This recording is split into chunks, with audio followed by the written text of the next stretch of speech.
नमस्कार साथियों, आप सभी का स्वागत है हमारे यूट्यूब चैनल श्री दुर्गा तंत्र वैद्य दास जी। आज आप सभी का जो मांग है, आप सभी का जो प्रश्न है, उस प्रश्न का उत्तर देंगे। आप सभी पूछते हैं कि दास जी एक बात बताएं कि किताब से जो भी मंत्र है, किताब में तो मंत्र बहुत सारे ऐसे दिया हुआ रहता है, लेकिन किताब के मंत्र हम सभी जब पढ़ते हैं या उसका जप करते हैं तो कुछ भी काम नहीं करता है। इसके पीछे रीज़न क्या है? तो बहुत ही सरल नियम है, बहुत ही सरल इसका रीज़न है, ज़्यादा कुछ रीज़न नहीं है। देखिए होता क्या है कि कभी कभी मान लीजिए हम अपने साधना शक्ति से, उदाहरण पहले समझिए, उदाहरण समझिएगा तभी जाके आपको समझ में आएगा। और वीडियो जो है पूरा कंप्लीट देखिएगा, जब तक आप कंप्लीट वीडियो नहीं देखिएगा कुछ भी होने वाला नहीं है, नहीं समझ में आएगा। इसलिए पूरा देखिए, पूरा समझिए, पूरा फुल वॉच कीजिए तभी जाके समझ में आएगा। एक एक पॉइंट को समझने के लिए आपका ज़रूरी है। तो देखिए किताब में होता क्या है, जो मंत्र देता है वो कभी एक तो क्या नहीं, बहुत सारा रीज़न है। पहला रीज़न ये है कि जो मंत्र बनाते हैं वो कभी उस मंत्र का जप ही नहीं किया है। तो मान के चलिए कि बहुत सारे ऐसे मंत्र में देखेगा कि सूर्य ग्रहण में, चंद्र ग्रहण में इस मंत्र का 10,000 15,000 जप कर लीजिए या 20,000 जप कर लीजिए तो मंत्र सिद्धि होगा। एक बात बताइए कि सूर्य ग्रहण या चंद्र ग्रहण 2 घंटा 3 घंटा मैक्सिमम 4 घंटा के लिए होता है, तो 4 घंटा में आप 10,000 20,000 मंत्र जप कर लीजिएगा? उतना बड़ा बड़ा मंत्र कैसे कर लीजिएगा? संभव ही नहीं है कि एक व्यक्ति जप कर लेगा। डबल व्यक्ति का अगर यूज करते हुए उस मंत्र का अगर सिद्धि करना चाहते हैं तो कभी नहीं होगा, क्योंकि मंत्र एक व्यक्ति का ही सिद्धि होता है। मंत्र को सिद्धि करने के लिए 10 व्यक्ति को लगा के जप करने से नहीं होगा। बहुत सारे पंडित बोल देगा, लेकिन ये हमारे द्वारा, जो गुरुजी के द्वारा, हमारे पीढ़ी दर पीढ़ी जो गुरुजी है उन लोग के द्वारा ये रिसर्च किया गया है कि अगर एक मंत्र को सिद्धि करने के लिए अगर 10 व्यक्ति को लगा दिया जाए, इस मंत्र को सिद्धि कीजिए बोलिएगा, तो नहीं होता है, क्योंकि वो मंत्र किसी एक व्यक्ति विशेष का प्रयोग नहीं होता है। मंत्र तो सिद्धि हो जाता है लेकिन एक व्यक्ति का प्रयोग नहीं होगा। मंत्र प्रयोग मतलब, कहने का मतलब है, मान लीजिए सिर्फ उस मंत्र को हम प्रयोग करना चाहेंगे तो नहीं होगा। इसलिए एक तो बेवकूफ़ वो क्या नहीं होगा कि कितना देर में कितना जप करना चाहिए, बोलने में क्या जाता है, बोल देता है। ये हुआ पहला रीजन। दूसरा रीजन होता है कि जो व्यक्ति मंत्र को निर्माण करता है और वो बुक में लिखता है, वो जितना दिन जिंदा रहता है उतना दिन वो एक्टिव रहता है। जब वो व्यक्ति मर जाता है, उसकी जो शरीर जो है पंच महाभूत में मिल जाता है, तब वो मंत्र की प्रभाव शक्ति वहीं पे समाप्त हो जाता है। फिर उस मंत्र को सिद्धि करने के लिए क्या करना पड़ता है, उसका जप करना पड़ता है। लेकिन कभी कभी क्या होता है, वो संपूर्ण विधि विधान नहीं बताता है।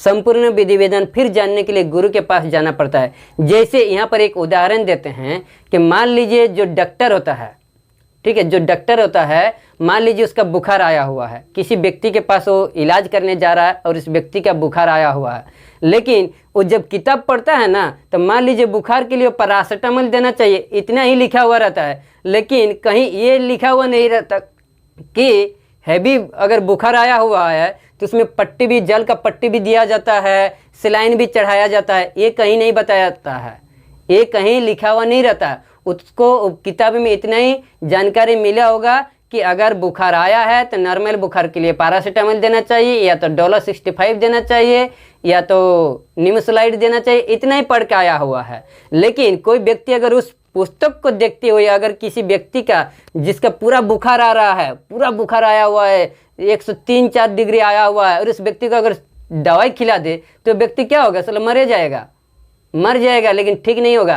तो उसके लिए उसको अच्छी तरीके से समझना होगा कि अगर ज़्यादा बुखार आया हुआ है तो क्या करना चाहिए, इस सलाइन भी देना चाहिए, कहीं बुक में नहीं लिखा हुआ है।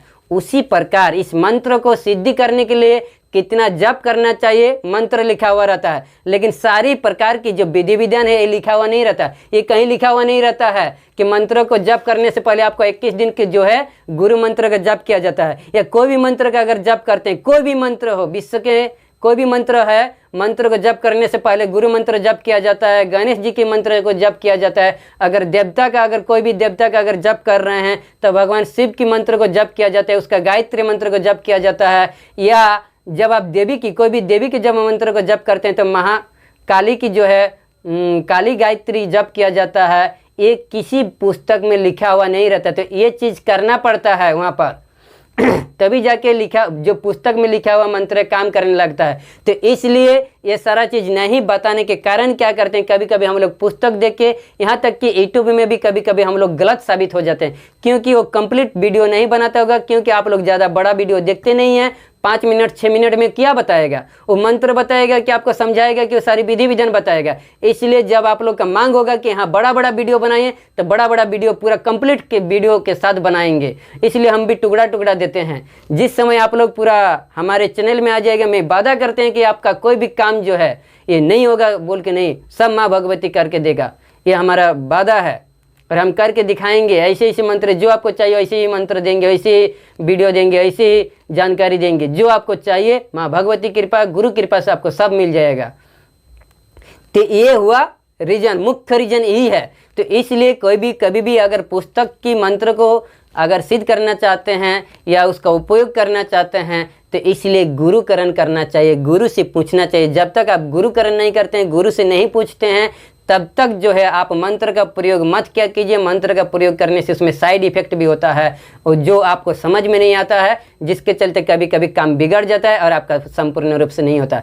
क्योंकि उसमें विधि विधान तो बता देता है कि कितना जप करने से सिद्धि होगा, इसका प्रयोग विधि किया है वो बता देता है, लेकिन किस प्रकार से करना चाहिए इसके साथ और क्या क्या संयुक्त है ये नहीं बताते, जिसके चलते हम लोग कहीं ना कहीं फील्ड मार देते हैं। इसलिए जो है गुरु से पूछना चाहिए, गुरु से वार्तालाप करना चाहिए, गुरु करना चाहिए।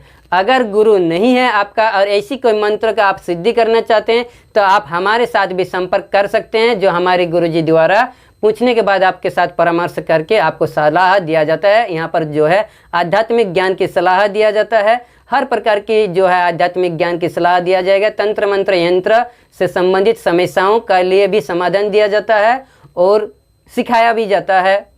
और अगर हमारे चैनल अच्छा लगे, अगर समझ में आ रहा होगा, तो हमारे चैनल को लाइक कीजिए, कमेंट कीजिए और दूसरों को भी बताइए। और अगर नए हैं, आप अगर नए देख रहे हैं, तो हमारे चैनल को सब्सक्राइब कीजिए। आप सबसे से विनती है कि हमारे चैनल में इसी प्रकार की जो है वीडियो मिलते रहता है, सिखाते भी हैं, जानकारी भी देते हैं। इसमें किसी भी प्रकार की कोई छल कपटता नहीं है हमारे धारणा से। हम इसमें पुस्तक की भी विद्या देते हैं, तो उसमें पुस्तक की विद्या को भी कंप्लीट बताते हैं कि इसमें किस प्रकार के करना चाहिए। तो अब आप लोग को शायद समझ में आ गया कि किताब में जो मंत्र है वो काम क्यों नहीं करता। ये मुख्य रीजन आप लोग को पता चल गया। दूसरा बात है कि मंत्र जो कभी कभी और एक कारण होता है कि मंत्र जो है आधा अधूरा रहता है, कहीं कहीं आधा अधूरा रहता है, या पुराने मंत्र को आज के डेट में आजकल के पंडित लोग क्या करते हैं उसमें संस्करण करने की कोशिश करता है। कोई भी मंत्र उसमें प्रभावशाली दिया जाता है, मंत्र को संपुटित करने के लिए बहुत सारा विधि विधान होता है। तो आज के डेट में क्या होता है कि मंत्र अपने से खुद से बनाने की कोशिश करता है, खुद से बना देता है और उसको जो है जागृत नहीं करता है, मंत्र की अधिष्ठात्री देवी देवता को उसमें संकलित नहीं करता है, जिसके चलते मंत्र काम नहीं करता है। तो ये भी एक रीजन है। तो ऐसे भी बहुत सारे रीजन हैं, तो मुख्य रीजन से ही 3 रीजन हैं। तो आशा करते हैं इससे मुक्ति पाने के लिए और पुस्तक की विद्या को जो है उपयोग करने के लिए आपको गुरुकरण करना ही अनिवार्य है। मैं यही सजेस्ट करूंगा, मैं यही सलाह करूंगा कि आप गुरुकरण कीजिए, यानी गुरु पकड़िए। बिना गुरु कुछ काम सिद्धि नहीं होता है, सिर्फ मेहनत बेकार चला जाता है। इसलिए आप सभी से रिक्वेस्ट है कि बिना गुरु का कुछ भी काम मत किया कीजिए। इतना ही कहते हैं, हमारी वाणी को विराम देते हैं। धन्यवाद। जय श्री कृष्णा, जय श्री महाकाली, जय श्री महाकाल। हमारे चैनल को सब्सक्राइब कीजिए, लाइक कीजिए, कमेंट कीजिए और दूसरों को भी बताइए। जय माँ भगवती।